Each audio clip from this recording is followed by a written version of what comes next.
रूपः पर्जन्याः श्रीखंड चंदनम दिव्यं गंधा।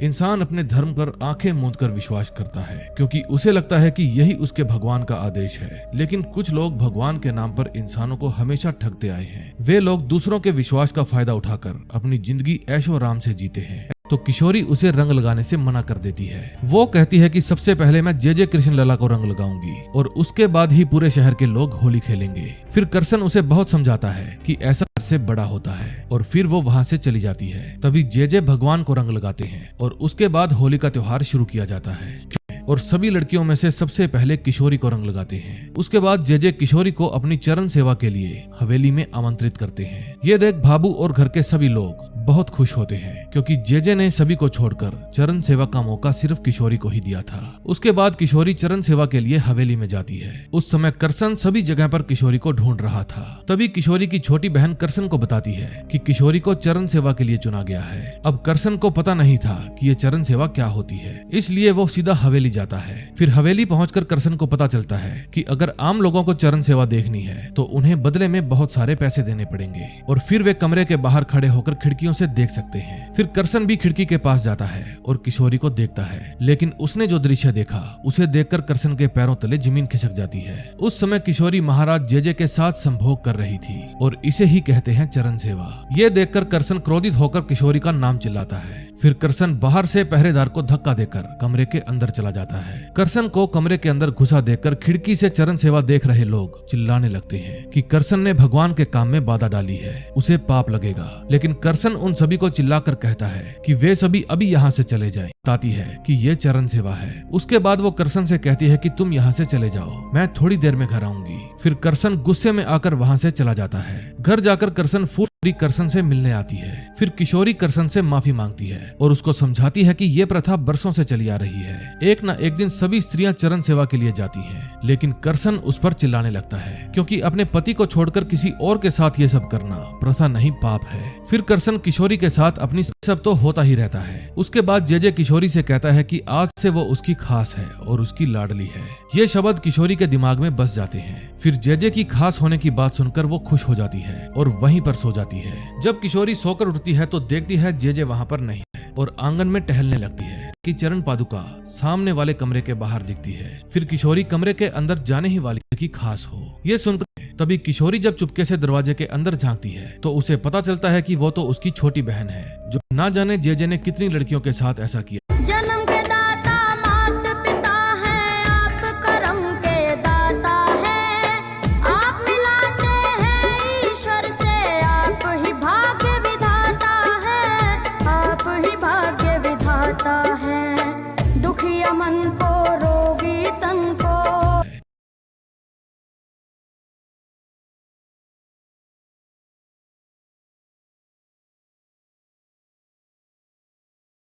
वैष्णव समाज में कि भाई जब भी लड़का शादी करेगा तो पहली रात लड़की सोने के लिए लाला के पास जाएगी। उसमें आश्चर्य की कोई बात नहीं है। और जाती थी और बड़ा उत्सव मनाया जाता था उसका। पति भी, सास भी, बहू भी, लड़की की माँ भी, लड़की का बाप भी। और अब भी होता है ये? अभी बंद हुआ है और शायद कहीं होता भी हो। हाँ, लेकिन ये स्पष्ट कर दूं कि सारे वैष्णवों में नहीं, लेकिन कुछ पर्टिकुलर या अधिकांश वैष्णवों में ये परंपराएं थी। लेकिन 200 साल ये चला। लाला मरे तो लाला का लड़का लाला, तो न उसको शादी करने की जरूरत, न किससे प्रेम करने की जरूरत, क्योंकि रोज वैष्णव में एक शादी होती ही थी। तो मुझे कहीं कोई आश्चर्य नहीं है। एक चीज समझ लेना, अंधविश्वास, टोटके, धर्म, इसमें गिरावट की कोई लिमिट ही नहीं है। और मुझे एक बात मैं स्पष्ट कह दूं, मुझे इसमें रत्ती पर न तो कोई सरप्राइज है ना कर रहा हूं। मेरी जिंदगी हो तो अभी एक लाला परंपरा थी, मालूम होगा, उस पर सीरियल भी बनी थी।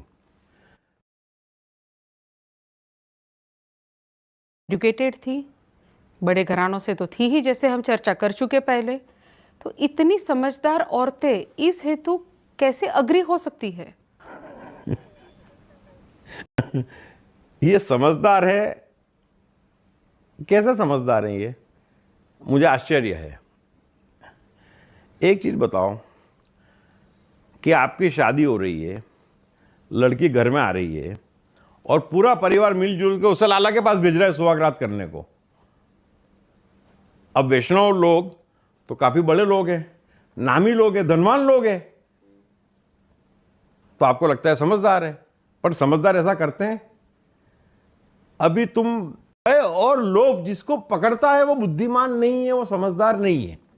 तुम्हारी जो परिभाषा है ना कि वेल एजुकेटेड है, बड़ी पोस्ट पे है, बहुत बड़ा बिजनेसमैन है, बहुत बड़ी सेलिब्रिटी है तो समझदार है, उसका समझदारी से कुछ लेना देना नहीं है। वह और लोग पकड़ता है वो मूर्ख है, और वो मूर्ख कुछ भी कर सकता है, वो पाताल तक गिर सकता है।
मोको कहाँ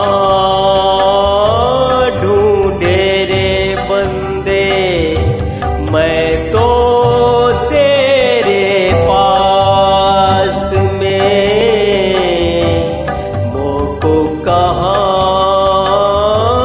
ढूंढे रे बंदे, मैं तो तेरे पास में। भारत धर्म आपसे अपील करता हूँ, आला अवतार ये एक्चुअली अपने को मजबूत बनाइए, कद्दू नहीं बल्कि इस्पात बनाइए और भारत को महान बनाइए, शक्तिशाली बनाइए। सही नहीं उचित जवाब दीजिए। मुझे माँ ने बचपन में ही बताया था, 9-10 की उम्र में, कि तुम अलौकिक शक्ति संपन्न पुरुष हो। 9-10 की उम्र में ही बताया था कि तुम्हें बचपन में मुश्किल से 4 से 5 साल की उम्र में एक पागल सांड ने जब तुम्हें सैकड़ों नहीं हजारों की भीड़ के बीच में देख लिया तो तुम्हारे सामने में आके शांत हो गया सूंघ के, और सभी आदमी एकदम उंगली दबाए हुए थे कि अब कुचलेगा, अब मारेगा, लेकिन वो सूंघ के इसके बाद चला गया। उसी तरह से एक पगली जो गांव में हरहोर मचाए हुए थे, वो तुमको आकर के प्यार करके चली गई।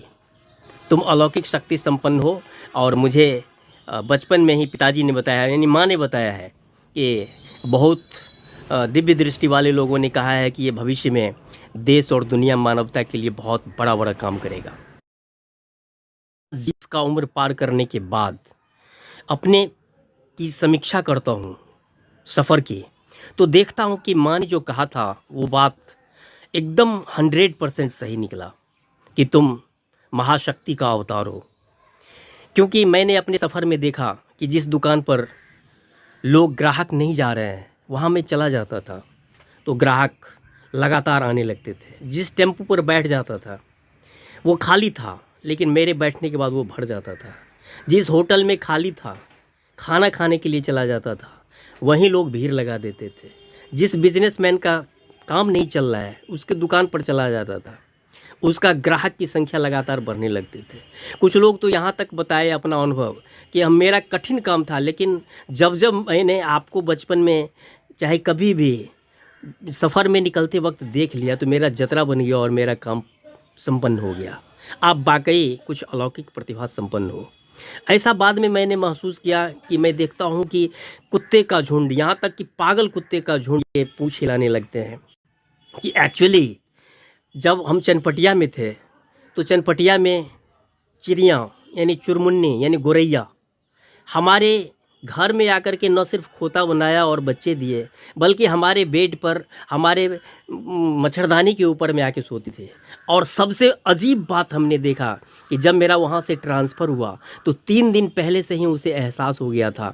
और पहले सिर्फ एक जोड़ा रहता था, लेकिन 3 दिन पहले देखे कि 5-6 आ गया, फिर देखे कि 10-12 आ गया, और जिस दिन निकले उस दिन 200-250 चिड़िया का एकदम झुंड पूरे घर में चाय चाय चाय चाय चाय करने लगा। मैं समझ गया कि हमको विदाई करने के लिए आया है। मैं नम आँखों से उन गोरैयों को विदाई दिया और फिर वहाँ से चला आया। अभी देखा है खजौली में कि जब तक मैं वहाँ रहा, खजौली में लगातार बुलबुल एकदम निश्चिंत होकर के पति पत्नी और बच्चे हमारे घर में कई बार अपने बच्चों को जन्म दिए और हम पर छोड़ के चली जाती थी कि हमारे बच्चे का परवरिश करेगा। हमने देखा है कि जहाँ भी हम चले जाते हैं ठूठ पौधे में भी हरे भरे फूल पत्तियाँ खिल करके और फलों से लदने लगते हैं, एंड सो ऑन। और इसके ठीक विपरीत हमने देखा है कि जिसने भी हम पर कुछ गलत किया या फिर गलत सोचा या फिर मारने की भी कोशिश की, मैंने देखा कि टोला से लेकर के, गांव से लेकर के ऑफिस तक, चाहे वो डीएम केपी रमैया हो, चाहे बड़ा बाबू तरुण जी हो, वो तो जेल गया डीएम केपी रमैया, और बड़ा बाबू को पत्नी बच्चे मार करके कुआं में डाल दिए। किसी को कैंसर हो गया, किसी का बेटा सल्फस खा के मर गया, किसी के शरीर में स्वतः आग लग गया, एंड सो ऑन। बड़ी दुर्गति हुई। मैं भगवान से हमेशा प्रार्थना करता रहता हूँ कि भैया ऐसा मत करना, लेकिन हमने देखा है कि ऐसा होता है। मेरे हजारों स्टार मेकर पर फॉलोअर्स हैं जो मेरे गीत को सुन करके कहते हैं कि आप में अलौकिक शक्ति संपन्न है, क्योंकि आप जिस भी गीत को छूते हैं उसकी नेकेड सत्य व्याख्या करके जीवन और जगत के सभी पक्षों को हृदयंगम करा देते हैं। और कुछ लोग कहते हैं कि आप तो मेरे सोलर सिस्टम हैं, तो कुछ लोग कहते हैं कि आप तो मेरे ब्रह्मांड हैं। डीएम सहित कहते हैं कि आप में अलौकिक शक्ति गॉड गिफ्टेड है और आपकी आवाज़ में एक अलौकिक जादू है। आश्चर्यजनक म्यूजिशियन है। कोई कहता है आप मेरी आत्मा की आवाज़ हो, तो कोई कहता है भावना की आवाज़ हो, और कुछ कहता है कि एक्चुअली आपसे सर मैं मिलना चाहता हूँ। और ऐसा कमेंट ये नहीं, हिंदुस्तान के सभी शहरों से तो आते ही हैं। भूटान की राजधानी थिम्पू से देख रहे हैं कि मेरे आप स्टार मेकर भारत निर्मात्री समाज पर देखेंगे तो हजारों थिम्पू से आ रहे हैं, भूटान से, काबुल से आ रहे हैं, अफगानिस्तान से, कोलंबो से आ रहे हैं, श्रीलंका से, माले से आ रहे हैं, एंड सो ऑन। तो निश्चित रूप से लगता है कि माँ की बात सही थी कि कुछ ना कुछ गॉड गिफ्टेड है जो हमको मिला है, इसीलिए कि तुम गांधी नेहरू अवतार के रूप में, एक्चुअली देश अरविंद के अवतार के रूप में, भारत धर्म के रूप में स्थापित करते हुए भारत को एक महाशक्ति बनाओगे। मुझे ब्रह्म मुहूर्त में मेरे जीवन के दूसरे रूप को दिखाओ और भारत का उद्धार करो। यानी अपील करता हूँ, आइए आज तक हमसे जो प्रेम किया उसकी उन्नति हुई, कोई डॉक्टर बना, कोई कलेक्टर बना, और जिसने भी बाधा पहुंचाया, शूटर से मरवाने की कोशिश की, तो कलेक्टर कम कमिश्नर केपी रमैया जेल गया, किसी का बेटा सल्फस खा के मरा, कोई बड़ा बाबू को पत्नी बेटा मार करके कुआं में डाल दिया, किसी को बच्चा नहीं हुआ, तो किसी को सिलेंडर से स्वतः आग लग गया, तो किसी का ब्रेन हेमरेज हो गया। मैं उस मिशन पर निकला हूँ, भारत पाकिस्तान बांग्लादेश को एक करके विकसित राष्ट्र बना करके भारत को विश्व में वो सम्मान दिलाऊंगा जो एक्चुअली कालिदास के समय में था, चंद्रगुप्त मौर्य के समय में था, अशोक के समय में था।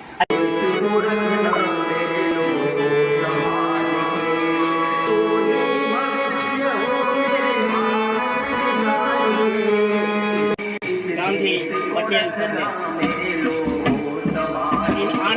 मेरे और ये फटका रहा है,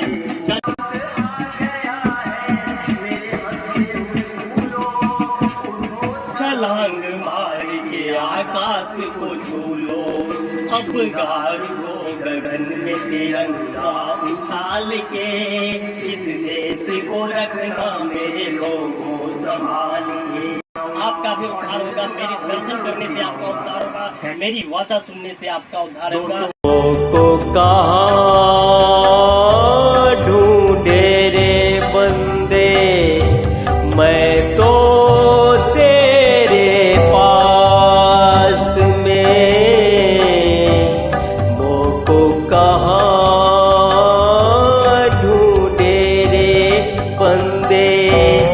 मैं ये रात ये चांदनी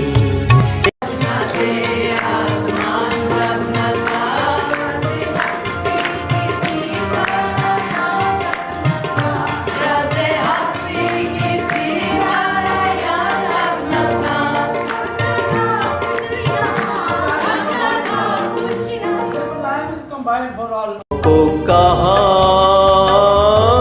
ढूंढे रे बंदे, मैं तो तेरे पास में 2-4% जो बहुत पहुंचे हुए फकीर होते हैं वो एक्चुअल ईश्वर को खोजते हैं, अन्यथा ईश्वर से लोग काम निकालने के लिए उनको खोजते हैं। ना तीरथ में ना मूरत में ना एकांत निवास में ना मंदिर में ना मस्जिद में ना काबा कैलाश में मोको कहाँ ढूंढे रे बंदे। हे भगवान, हे अल्लाह ईश्वर, हमरा ई करा दिया, वो करा दिया, ई सफलता दिया, बस यही पूछता है। ना मैं जप में ना मैं तप में ना मैं व्रत उपवास में ना मैं क्रिया कर्म में रहता। मुझे आंख कभी नहीं चाहिए, वो भी वशिष्ठ वंश ब्राह्मण कुल में जन्म चाहिए। अधम ब्राह्मणों की चर्चा चलाई गई, उपाध्याय और चौबे, त्रिगुणायत, दीक्षित और पाठक। शिव भक्त होने के नाते खून खोलना लाजमी है। रितेश ने आगे लिखा, शिवाजी महाराज की विरासत को कमतर दिखाने की ऐसी बेकार कोशिशें बिल्कुल भी बर्दाश्त नहीं की जाएंगी। कोई भी आकर कुछ भी बकवास नहीं कर सकता है।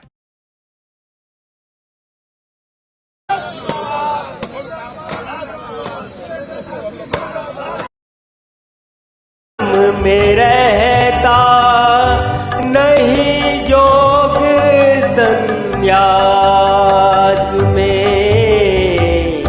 नेकेड सत्य यही है, ईश्वर को हम लोग ज्यादा अपने ईश्वर को खोजने के लिए नहीं खोजते, बल्कि काम निकालने के लिए खोजते हैं कि हमको जीवन में सफलता दिला दो, औरत दौलत सत्ता शोहरत ये सब दिला दो।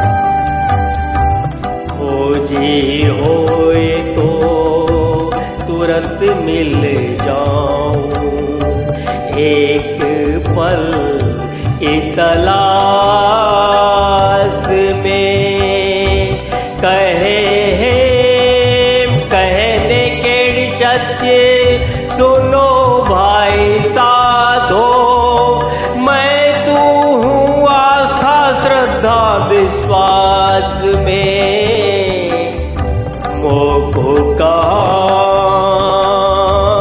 ढूंढे रे बंदे, मैं तो तेरे पास में।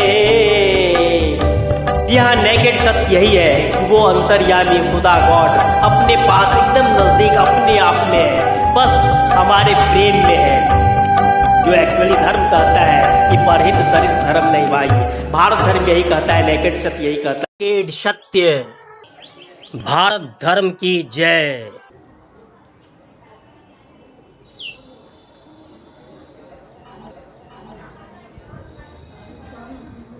नेकेड सत्य शरण नहीं आयो, नेकेड सत्य। ये फुलसुंगी अपने अंडा को से रही है, 3 अंडा दिया है। मूर्ख जन्म गवायो रे मन, मूर्ख जन्म गवायो। जी हाँ, भारत धर्म शरण नहीं आयो तो जन्म गवायो, क्योंकि जिंदगी चान का इंसान से हो भाईचारा। जी हाँ, हम आइए अपने पर्यावरण और प्रकृति के साथ तादात्म्य करके एक साथ जियो और जीनो की भावना के साथ एक दूसरे से लेते और देते हुए प्रेम पूर्वक सामंजस्य के साथ रहें। पृथ्वी इतनी छोटी नहीं कि हम लोगों की इच्छाओं की या आवश्यकताओं की पूर्ति न हो जाए, लेकिन हवा से यदि हो जाए तो अमेरिका जैसा खूंखार राक्षस पूरे दुनिया को गुलाम बनाने के लिए आतुर है। दोस्तों, मैं सांस्कृतिक प्रधानमंत्री भारत धर्म अध्यक्ष भारत निर्मात्री समाज यही कहता है। दोस्तों, मैं आपका सांस्कृतिक प्रधानमंत्री भारत धर्म अध्यक्ष भारत निर्मात्री समाज कहने के सत्य सुनो भाई साधो, मैं तू हूँ आस्था श्रद्धा विश्वास में, मैं तो तेरे पास में। जी हाँ, नेकेड सत्य यही है कि वो अंतर्यामी खुदा गॉड अपने पास एकदम नजदीक अपने आप में है, बस हमारे प्रेम में है। जो एक्चुअली धर्म कहता है कि परहित सरिस धर्म नहीं भाई, भारत धर्म यही कहता है, नेकेड सत्य यही कहता है कि आप किसी गुरु के बहकावे में आकर के अपने इस संसार को माया ना कहें, मोह ना कहें, उसके प्रति कर्तव्यों से भागे नहीं, पलायन नहीं करें, कहीं कोई शांति नहीं मिलेगी, क्योंकि आपका पेट आपके साथ है और आप कितनी भी तपस्या करेंगे तो झूठा आप बोलेंगे कि मैं खाता नहीं हूं, लेकिन आपको खाना है और आप ठग के या भीख मांग के खाएंगे, और एक्चुअली भीख मांग के खाना सबसे बड़ा पाप है। क्योंकि संसार को कुछ न कुछ, अपने परिवार को कुछ न कुछ, अपने समाज को कुछ न कुछ दे के जाइए, यही एक्चुअली महान हिंदू धर्म और भारत धर्म है। गुरु बना करके ठग करके राम नाम जपेंगे, ये तपस्या करेंगे, वो तपस्या करेंगे, गोबर का गोईठा लगा करके चारों ओर आग लगा देंगे तो मुक्ति मिल जाएगी, कांटा पर बैठेंगे तो मुक्ति मिल जाएगी। It's all at cheating. और हमको एक्चुअली अपने में ज्यादा से ज्यादा ब्राह्मणत्व का विकास करके, क्षत्रियत्व का विकास करके, लेन देन वैश्वत्व का विकास करके, देश समाज का, मानवता का एक खास स्तर से मदर टेरेसा और गांधी से सेवा कर सकते हैं।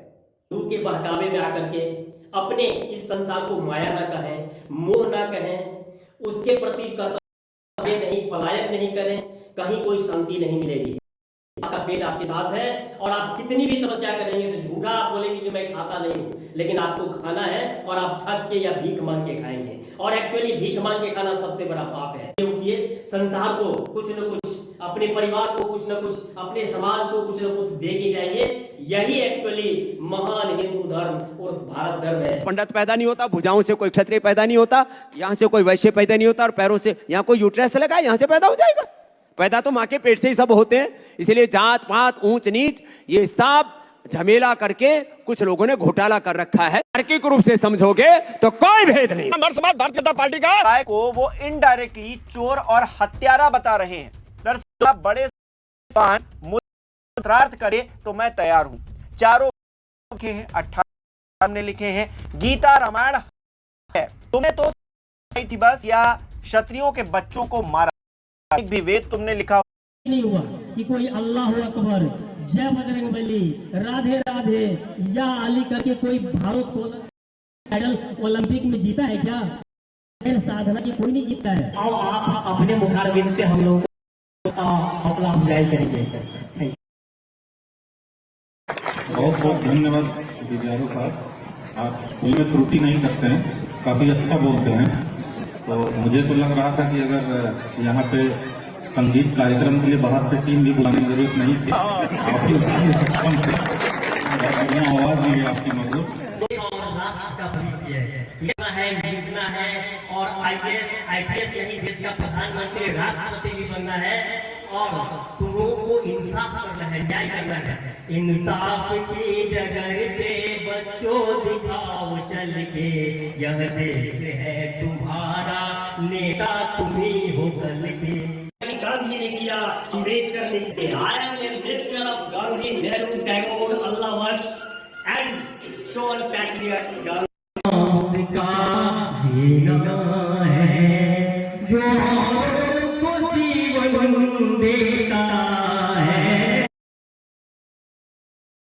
प्लेयर्स का स्वागत करता हूँ, शुक्रिया अदा करता हूँ, और सारे दर्शकों धन्यवाद। हम अपने आप को बनाएंगे वैसा बनेगा कि इस देश में यदि गीता को समझना है तो एक्चुअली फुटबॉल के मैदान में जाओ।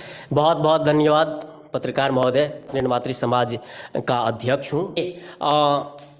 अभी तक चेक एंड बैलेंस वो संतुलित नहीं रहा है, जिसके कारण मेरा देश बटा था मुस्लिम लीग हिंदू महासभा के आपसी टकराव में। लेकिन भवानी शंकरो वंदे श्रद्धा विश्वास रूपिनो। जी हाँ, श्रद्धा और विश्वास यही जीवन का आधार है। राम नाम सोई जानिए जो बसता सबके घट में, वो राम है। एक्चुअली राम भद्राचार्य जैसे लोगों के चेला हैं, जो राम भद्राचार्य छुआछूत को मानता है, ऊंच नीच को मानता है। ब्राह्मणों में भी कहता है हम सरजूकालीन ब्राह्मण हैं, हम सबसे श्रेष्ठ हैं। पाठक, झा, दुबे, दीक्षित, ये सब हमसे पांडे वगैरह नीचे हैं, भूमियार वगैरह नीचे हैं। मैं देश को एक्चुअली सबसे विकसित, शक्तिशाली और विश्व गुरु बना दूंगा। सबका विकास होगा और भारत, पाकिस्तान, बांग्लादेश सबको एक कर दूंगा।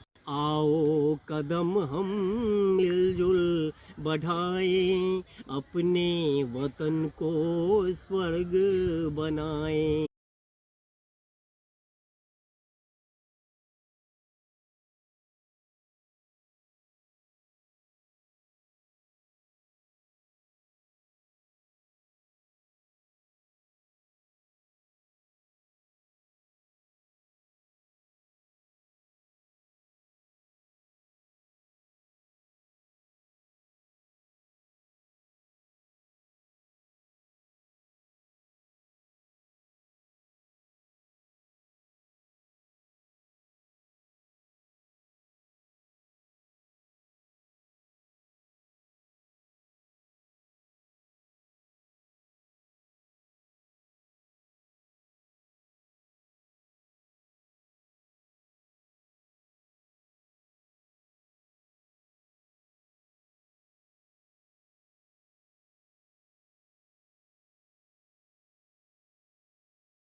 ऐसा कभी नहीं हुआ कि कोई अल्लाह अकबर, जय बजरंगबली, राधे राधे या अली करके कोई भारत को गोल्डन मेडल ओलंपिक में जीता है क्या? बगैर साधना की कोई नहीं जीतता है। राम नाम सोई जानिए जो बसता सबके घट में, वो राम है। एक्चुअली राम भद्राचार्य जैसे लोगों के चेला हैं, जो राम भद्राचार्य छुआछूत को मानता है, ऊंच नीच को मानता है। ब्राह्मणों में भी कहता है हम सरजूकालीन ब्राह्मण हैं, हम सबसे श्रेष्ठ हैं। पाठक, झा, दुबे, दीक्षित, ये सब हमसे पांडे वगैरह नीचे हैं, भूमियार वगैरह नीचे हैं। मैं देश को एक्चुअली सबसे विकसित, शक्तिशाली और विश्व गुरु बना दूंगा। सबका विकास होगा और भारत, पाकिस्तान, बांग्लादेश सबको एक कर दूंगा। आओ कदम हम मिलजुल बढ़ाएं, अपने वतन को स्वर्ग बनाएं। श्रद्धा, विश्वास, अलौकिक शक्ति, आशा, ये सब मिलेगा, बल्कि रोजगार भी मिलेगा। Thank you. जय हिंद, जय भारत, जय नमो बुद्धाय, सत श्री अकाल, अस्सलाम वालेकुम। जय राम जी की, राधे राधे, जय हिंद, जय भारत। Thank you.